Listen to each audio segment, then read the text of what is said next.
अब हम पांचवा आसन करेंगे सर्वांग आसन। जैसा कि आपको नाम से ही पता पड़ रहा है कि ऐसा आसन जिसमें शरीर के एक एक अंगों पर एक साथ ही प्रभाव पड़ता हो उसे कहते हैं सर्वांग आसन। ये हमारी संपूर्ण एंडोक्राइन ग्लैंड्स को, स्पेशली थायराइड ग्लैंड्स को प्रभावित करता है और उनसे निकलने वाले हार्मोन्स को नॉर्मल करता है, इसलिए इस आसन का अभ्यास करना चाहिए।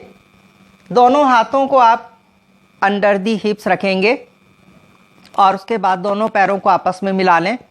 दोनों पैरों को आप एक साथ 30 degree, 60 degree up to 90 degree उठाएंगे और अगर आप पूरे शरीर को ऊपर उठा सकते हैं तो हल्का सा जंप लेकर संपूर्ण शरीर को ऊपर की तरफ उठाकर आंखों से पैरों के अंगूठे को देखने की कोशिश करेंगे।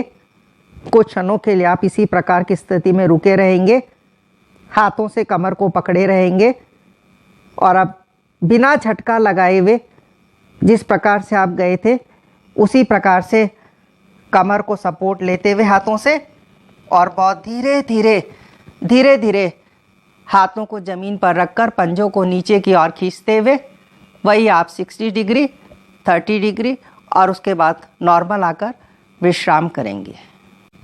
अब हम छठा आसन करेंगे हलासन, यानी ऐसा आसन जिसमें शरीर हल्के समान बनता हुआ प्रतीत होता हो उसे कहते हैं हलासन। दोनों हाथों को फिर से आप अंडर दी हिप्स रखेंगे, दोनों पैरों को आपस में मिला लेंगे। दोनों पैरों को आप फिर से 30, 60 अप टू 90 उठाएंगे। हार्ट डिजीज़, हाइपर टेंशन है तो इसी प्रकार की स्थिति में रुके रहेंगे। फिर से वही हाथों को कमर पर रखेंगे, दोनों पैरों को ऊपर उठाकर फिर से सर्वांग आसन की स्थिति में आएंगे और अब फिर से बहुत धीरे पंजों को इस प्रकार से ज़मीन की ओर लेकर जाने की कोशिश करेंगे। सिर के दूसरी तरफ लेकर जाएंगे, हाथों को ज़मीन पर रखेंगे। ये आसन कहलाता है हल आसन का अभ्यास।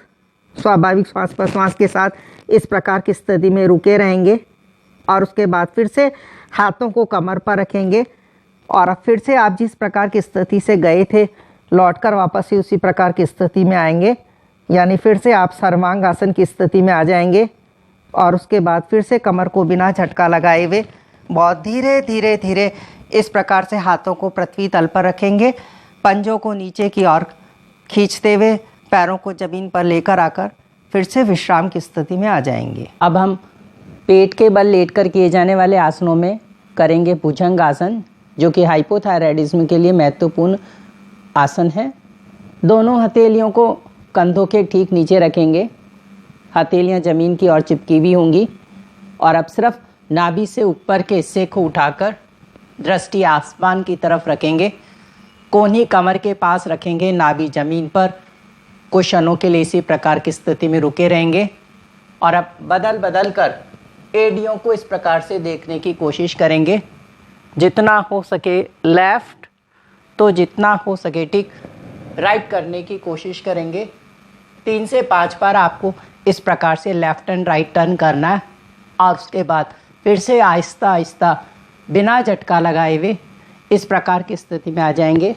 दोनों हथेलियों को ओवरलैपिंग कर अंडर द चिन रखकर विश्राम करेंगे और अब अंत में आप करेंगे शव आसन का अभ्यास, जो कि हाइपोथायराइडिज्म में सभी यौगिक आसनों को करने के अंत में किया जाने वाला आसन, शव आसन का अभ्यास।